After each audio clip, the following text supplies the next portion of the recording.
So I start by asking you to join me in welcoming Fatima Mohammed, elected by the graduating full-time Khurija cohort, to offer remarks.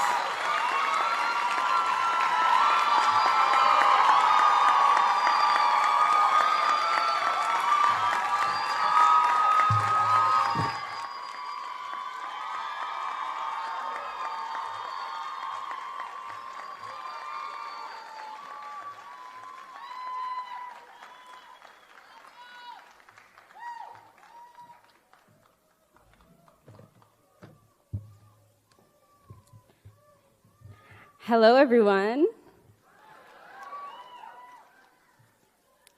Thank you, Dean Seti, for that introduction. I want to start by greeting you all with the greeting I know best. Assalamu alaikum wa rahmatullahi wa barakatuh. May peace and blessings be upon you all. My name is Fatma Musa Muhammad, and I come to you all from the rich soil of Yemen, raised by the humble streets of Queens.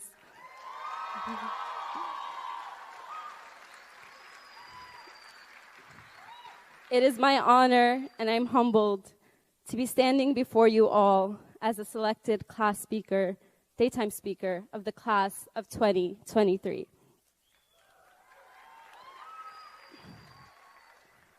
To all our loved ones, our parents, grandparents, siblings, partners, and friends, our comrades, aunts and uncles, and all the little kids in the crowd, those who made it and those who couldn't, we wouldn't be here without you. Thank you for your unwavering love. My mom's crying, so that means I have to start crying. Thank you for your unwavering love and support. This celebration is yours. This is a moment for those who paved the way for us to be here, those who wiped down our tears, those who are waiting ahead, and to those we now must open the doors. And now to the graduating class of 2023. Before I begin, I want to tell you all that my grandparents are in Yemen right now, and they assured me that there are fireworks lighting up the city of Aden in celebration of all of us. So just know that oceans away, there's a whole city on the other end of the earth, it feels like, celebrating you all.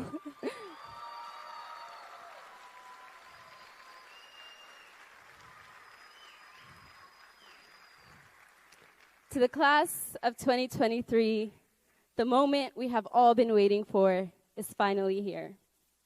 The class that began this journey during a season of grief, a season where ambulance trucks were the only noise in town and our neighborhoods became sort of ghost towns, where we watched our immigrant parents keep the city on its feet as they saw bodies packed into refrigerated morgue trucks. The class that saw nothing but black Zoom square boxes for the first 2 years. There's a lot I can say about the loss and the pain we've all endured over the last 3 years, but I am reminded of Frantz Fanon's words. Things get bad for all of us, almost continually, and what we do under the constant stress reveals who and what we are. And so I'm here to celebrate who and what we are, who you are. Like many of you, I chose CUNY School of Law for its articulated mission to be law in the service of human needs, one of very few legal institutions created to recognize that the law is a manifestation of white supremacy that continues to oppress and suppress people in this nation and around the world. We joined this institution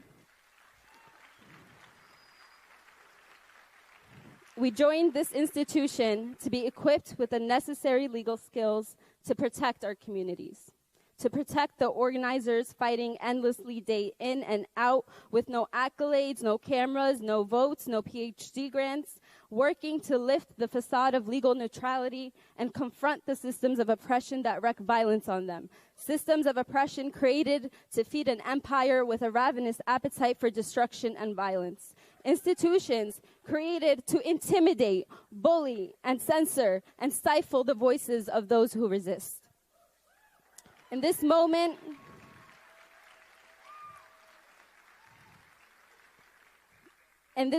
of celebrating who we are, I want to celebrate CUNY Law as one of the few, if not the only law school, to make a public statement defending the right of its students to organize and speak out against Israeli settler colonialism.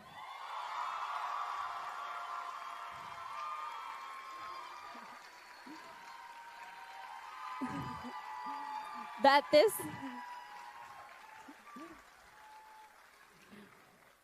this is the law school that passed and endorsed BDS on a student and faculty level.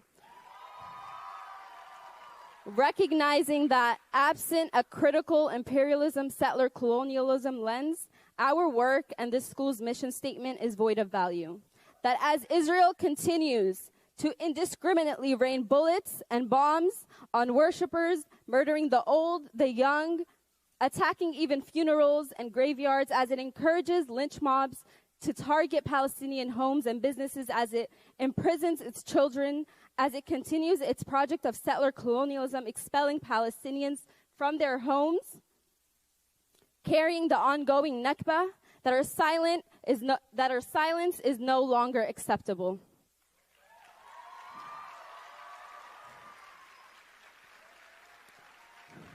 We are the student body and faculty that fought back when investor-focused admin attempted to cross the BDS picket line, saying loud and clear that Palestine can no longer be the exception to our pursuit of justice, that our morality will not be purchased by investors. We are the class that fought for incarcerated clients and zealously filed for their clemency applications with nearly zero institutional support. We are the class that fought for clients to get asylum, that went to court to reunite families torn apart by ACS and the family surveillance. We are the class that organized against using Lexis, a legal research company contracted with ICE. And we did all of this in spite of the racism, in spite of the selective activism, the self-serving interests of CUNY Central, an institution that continues to fail us, that continues to train and cooperate with the fascist NYPD, the military, that continues to train IDF soldiers to carry out that same violence globally, a larger institution committed to its donors, not to its students. I am here to remind us all that our existence on its own today in this room is revolutionary. That as we embark on our legal careers, we must practice a discipline of truth and courage and hold ourselves true to the mission statement we came to this school for. So today I celebrate the courage and bravery that got us here, and I celebrate every moment of resilience that sets us apart as the #1 leading public interest school in this nation.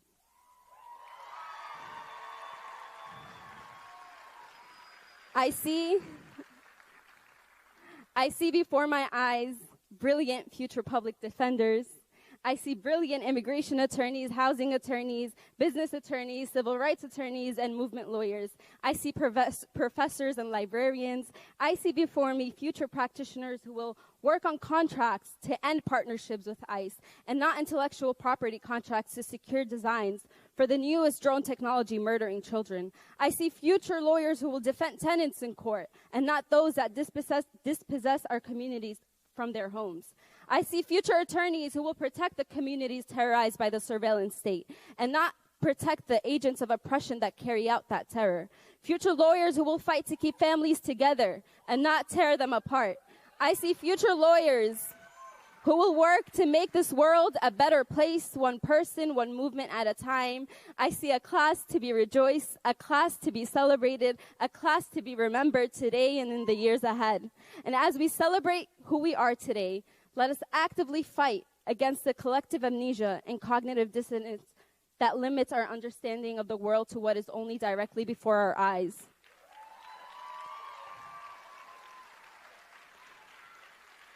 Let us remember that Gaza just this week has been bombed with the world watching. That daily, brown and black men are being murdered by the state at Rikers. That there are Palestinian political prisoners like HLF in U.S. prisons. That there are refugees at the southern border still locked up.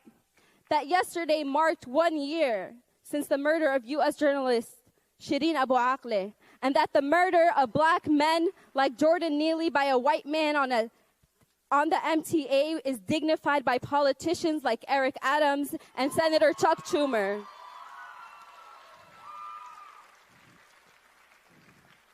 We leave our classes and we leave the school to a world that so desperately needs us to stand alongside those who have given up for the sake of liberation far more than we could imagine. So may the joy and excitement that fills the auditorium here, may the rage that fills this auditorium dance in the hallways of our elementary schools, in our home villages of Sheikh Jarrah, Aden, Yemen, Haiti, Puerto Rico, and the Philippines. May it be rejoiced in the corners of our New York City bedroom apartments and dining tables. May it be the fuel for the fight against capitalism, racism, imperialism, and Zionism around the world.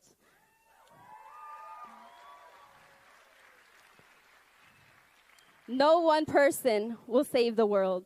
No single movement will liberate the masses. Those who brunt the ferocity of the violence, those who carry the revolution, the people, the masses, those who brunt the ferocity of the violence, those who need our protection, they will carry this revolution.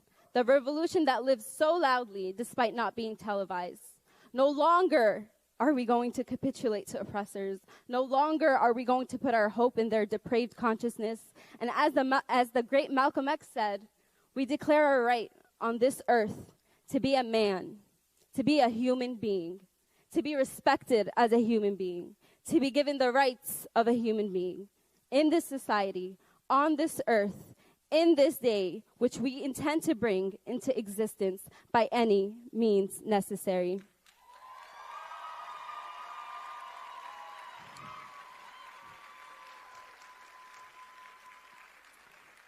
So one client at a time, one case at a time, one hearing at a time, we will show up for our communities. We will show up for ourselves.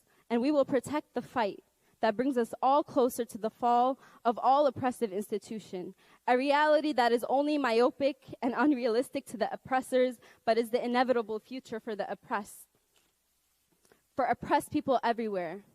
For greater empires of destruction have fallen before, and so will these. So to the class of 2023, the fight begins now.